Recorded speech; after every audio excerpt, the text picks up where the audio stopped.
नमस्कार दोस्तों, tricky maths में आप सभी का स्वागत करता हूं। दोस्तों, हम लोग लास्ट 10 इयर्स के जो इंपॉर्टेंट क्वेश्चन का सीरीज कर रहे थे, इस सेशन में भी उसी को कंटिन्यू करेंगे और प्रीवियस ईयर में जितने भी आए हुए क्वेश्चन है, इंपॉर्टेंट क्वेश्चन है, उसको हम लोग इस वीडियो में सॉल्व करेंगे। ठीक है, और ये जो वीडियो होगा वो पार्ट नंबर 12 होगा।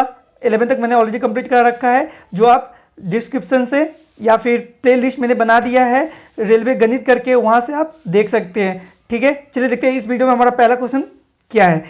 देखिए, हमारा पहला नंबर क्वेश्चन क्या है। यदि किसी फैक्ट्री में मजदूरों की संख्या में 15:11 के अनुपात में कमी हो और उनकी मजदूरी में 22:25 के अनुपात में वृद्धि हो, तो मजदूरों की कुल मजदूरी किस अनुपात में घटाई जानी चाहिए। कैसे करेंगे? देखिए, बहुत ही आसान है, सिंपल सा आप दोनों अनुपात को लेके आप इस तरह के क्वेश्चन को सॉल्व कर सकते हैं। कैसे? देखिए, मजदूरी की संख्या में किस अनुपात में घटाया गया? 15:11 में। ठीक है, और उसका जो वेतन है, मतलब मजदूरी में किस अनुपात में वृद्धि किया गया, तो वो है 22:25। ठीक है, बस आपको बस एक काम करना है, आपका आंसर आ जाएगा। देखिए, इन दोनों को गुना कर लीजिए, इन दोनों को गुना कर लीजिए। ठीक है, तो 15 को गुना करेंगे 22 से तो कितना आ जाएगा? 330। ठीक है, अनुपात 11 को गुना करेंगे 25 से तो कितना आ जाएगा? 275। अब बस इसको काट दीजिए, कितना बार में कटेगा? 11 से ये कटेगा 5 से कितना बार में? 66 बार में। और ये कटेगा 5 से कितने बार में? 55 बार में। अब देखिए, 11 से कटेगा 11 चक 66 और 11 पचे 55।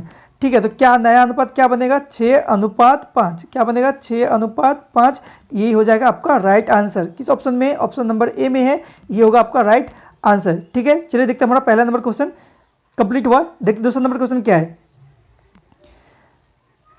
देखिए, दूसरा नंबर क्वेश्चन क्या बोला है कि एक पीपे में 2 द्रव्य 5:3 अनुपात में है। यदि मिश्रण में 10 लीटर द्रव्य निकाल लिया जाए, मिश्रण से 10 लीटर द्रव्य निकाल लिया जाए, ठीक है, तथा उतने ही मात्रा में दूसरी द्रव्य मिला दिया जाए, ठीक है, मिला दिया जाता है, तो अनुपात क्या बन जाता है? 3:5 हो जाता है। तो पीपे में द्रव्य के कुल कितनी मात्रा रखी जा सकती है?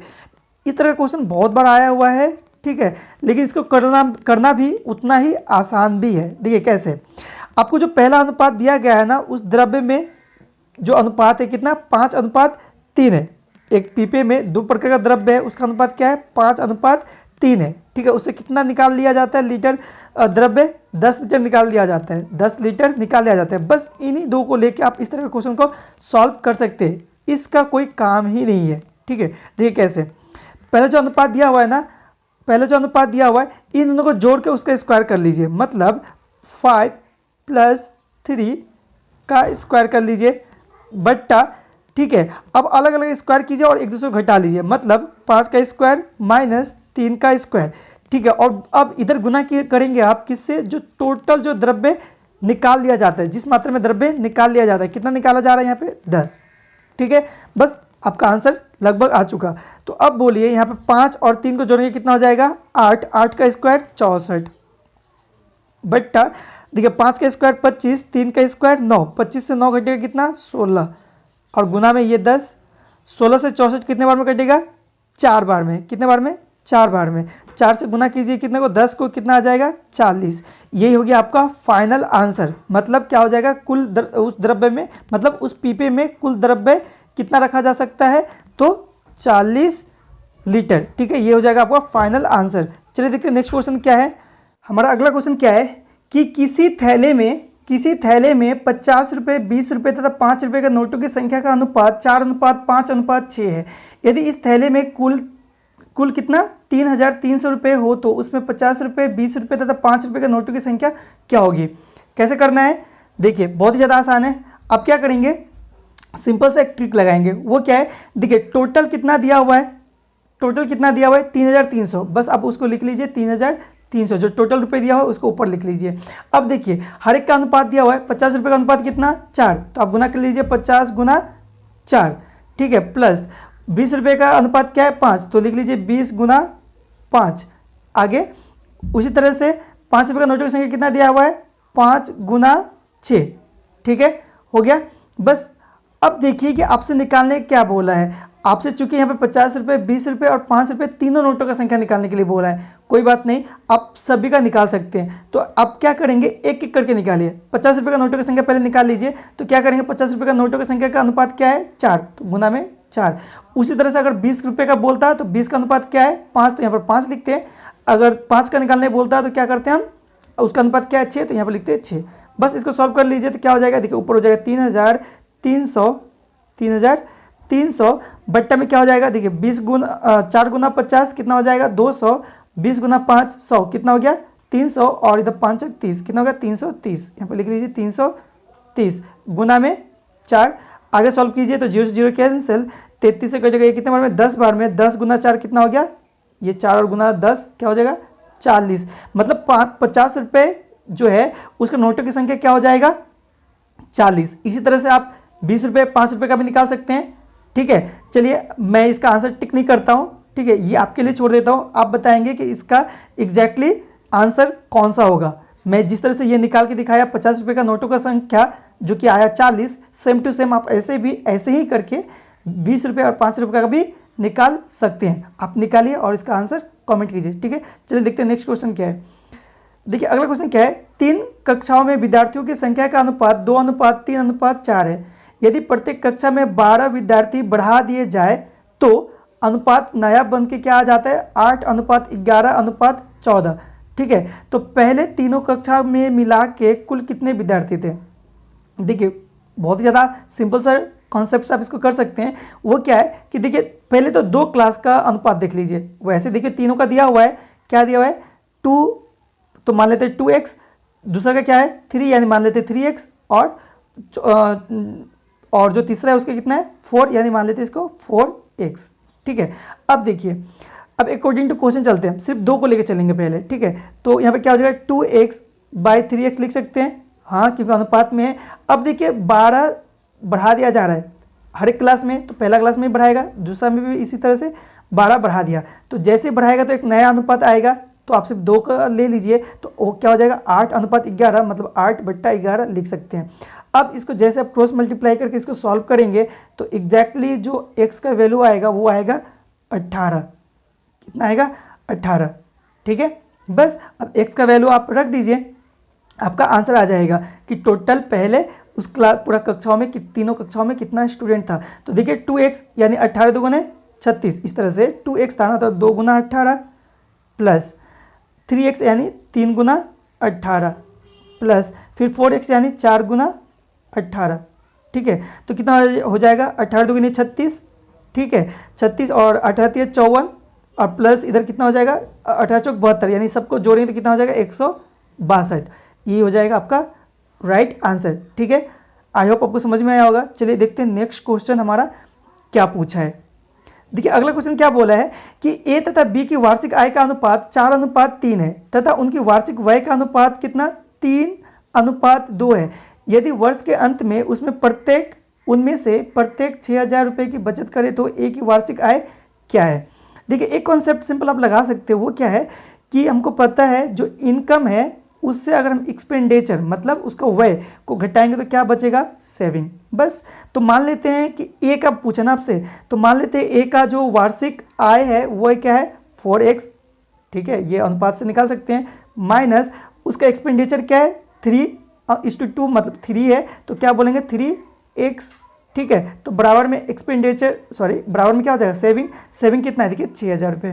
कितना है 6,000 रुपये, तो x का वैल्यू कितना आएगा, एग्जैक्टली x का वैल्यू आ जाएगा आपका 6,000 रुपये। बस आपका आंसर आ गया। तो देखिए a का वार्षिक आय पूछा है, तो a का वार्षिक आय कितना माने था 4x, तो यानी लिख लीजिए 4 × x का वैल्यू कितना 6,000, तो हो जाएगा 6 चौक 24, मतलब 24,000। टोटल कितना हो जाएगा वार्षिक आय उसका 24,000। ये हो जाएगा फाइनल आंसर। किस ऑप्शन में है, ऑप्शन नंबर बी में है, टिक कीजिए, आगे बढ़िए। चलिए देखते हैं नेक्स्ट क्वेश्चन क्या है। देखिए अगला क्वेश्चन है, 2 रेलवे स्टेशन के बीच प्रथम तथा द्वितीय श्रेणी के किराए में 4:1 का अनुपात है तथा यात्रियों की संख्या में 1:40 का अनुपात है। यदि किसी दिन किराया 11,000 रुपये प्राप्त हुआ हो तो इसमें प्रथम श्रेणी के यात्रियों से प्राप्त किराया कितना होगा। कैसे करेंगे, देखिए यहाँ पर भी सिंपल से कॉन्सेप्ट है। अगर आप जो किराया है, ठीक है, कोई जो भी किराया है उससे अगर आप यात्रियों को गुना करेंगे तो टोटल किराया मिलेगा। तो बस हाँ वही, मतलब अगर मान लीजिए कि मतलब किसी दो स्टेशन के बीच का दूरी है 4 रुपये और वहाँ एक ही यात्री जाता है उस ट्रेन से, तो कितना हो जाएगा, टोटल किराया कितना मिलेगा रेलवे को, 4 ही रुपये मिलेगा। बस इसी कॉन्सेप्ट को यूज़ करेंगे। तो मान लेते हैं कि प्रथम जो फर्स्ट ये है, ठीक है, उससे कितना मिल रहा है किराया, 4x मिल रहा है, ठीक है। उस तरह से सेकंड से कितना मिल रहा है, सेकंड से कितना मिल रहा है, मान लेते हैं कि कितना मिलेगा, 40 × 1, इस तरह से गुना कीजिए, जैसे मैंने 4 गुना 1 को किया तो 4 हुआ, तो क्या हो जाएगा प्लस में 40x। तो ये भी किराया, ये भी किराया, ठीक है। और टोटल किराया कितना दिया हुआ है आपका, देखिए 1100 रुपये, ठीक है। बस तो कितना, सॉरी यहाँ पे 40 होगा ना, 40x किराया था, तो कितना हो जाएगा, यहाँ पे हो गया आपका 44x बराबर में कितना 1100, 1100 रुपये। काटिए 44 से, कितना बार में कटेगा, ये 25 बार में। तो x का एग्जैक्ट वैल्यू कितना आया, 25। आपसे पूछा क्या है कि प्रथम श्रेणी के यात्रियों से प्राप्त किराया कितना है, तो प्रथम श्रेणी से कितना 4x मिला था, तो मतलब 4 × x का वैल्यू कितना 25, कितना हो गया, कितना हो जाएगा यहाँ पे देखिए, तो 4 गुना 25 बराबर हो गया 100। तो प्रथम श्रेणी से कितना रुपये मिलेगा, 100 रुपये, ठीक है। आई होप आपको समझ में आया होगा। चलिए देखते हैं नेक्स्ट क्वेश्चन क्या है। देखिए अगला क्वेश्चन है, ए बी तथा सी के मासिक वेतन क्या है, 2:3:5 के अनुपात में है।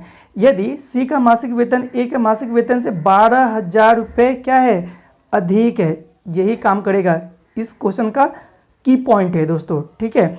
तो बी का वार्षिक वेतन क्या होगा, देखिए मान लेते हैं कि ए बी सी का जो आपका मासिक वेतन है वो क्या है, 2x, 3x और 5x, ठीक है, और क्या 5x। अब देखिए अकॉर्डिंग टू क्वेश्चन जाते हैं, तो देखिए क्या बोला है, सी का जो वेतन है जो कि क्या हुआ 5x, वो कब ए के बराबर होगा, जब ए के पास जो है 2x तो है ही है, जब ए के पास 2x के साथ साथ 12,000 रुपये और हो जाएगा, ठीक है, 12,000 रुपये और हो जाएगा। बस यहीं से निकाल सकते हैं आप। तो 5x - 2x इक्वल टू कितना हो गया, यहाँ पे 3x इक्वल टू कितना 12,000 रुपये, 3 से काटे कितना आएगा 4,000 रुपये, x का वैल्यू कितना आया 4,000, ठीक है। आपसे क्या पूछा है, बी का वार्षिक वेतन, ठीक है। पहले तो बी का मासिक वेतन निकाल लीजिए। देखिए x का वैल्यू कितना हुआ 4, एग्जैक्टली कितना था, x का मासिक वेतन कितना था, माने थे हम लोग 3x, तो 3 गुना 4,000 कितना हो जाएगा, यहाँ पर देखिए कितना हो जाएगा 12,000, ये हुआ मासिक वेतन। लेकिन आपसे मासिक वेतन नहीं पूछा, आपसे पूछा क्या वार्षिक वेतन, मतलब 12 महीने का। तो एक महीने का 12,000, तो 12 महीने का कितना आप ऑलरेडी निकाल सकते हैं, कितना हो जाएगा 1,44,000। किस ऑप्शन में है, ऑप्शन नंबर ए में है, ठीक है। चलिए नेक्स्ट क्वेश्चन देखते हैं। अगला क्वेश्चन क्या पूछा है, अच्छा अगला क्वेश्चन है, 3 कारों की चाल 2:3:4 के अनुपात में है। समान दूरी तय करने में इन कारों द्वारा क्रमशः लिए गए समय में अनुपात होगा। कैसे करेंगे, देखिए एक कॉन्सेप्ट आपको समझ में आना चाहिए। चूंकि समय का अनुपात पूछा है ना, समय का अनुपात पूछा है, तो टाइम इक्वल टू क्या हो जाता है, टाइम इक्वल टू हो जाता है डिस्टेंस बाय स्पीड। बस इसी को यूज कीजिए, आपका आंसर आ जाएगा। अब देखिए सब समान दूरी तय कर रहा है, मतलब मान लेते हैं डिस्टेंस जो है वो 1 है, डिस्टेंस क्या है 1 है, ठीक है। तो बस आपका आ गया, तीनों का टाइम निकालना है ना, तो पहला का टाइम क्या हो जाएगा डिस्टेंस बाय स्पीड, स्पीड क्या है पहला का 2 का अनुपात में 2 लिख लीजिए, ठीक है, यहाँ पे अनुपात। अब तीसरा का देखिए कितना है, तो हो जाएगा 1/3, सॉरी तीसरा नहीं दूसरा है ना, दूसरा का कितना होगा 1/3 और तीसरा का कितना हो जाएगा 1/4, ठीक है।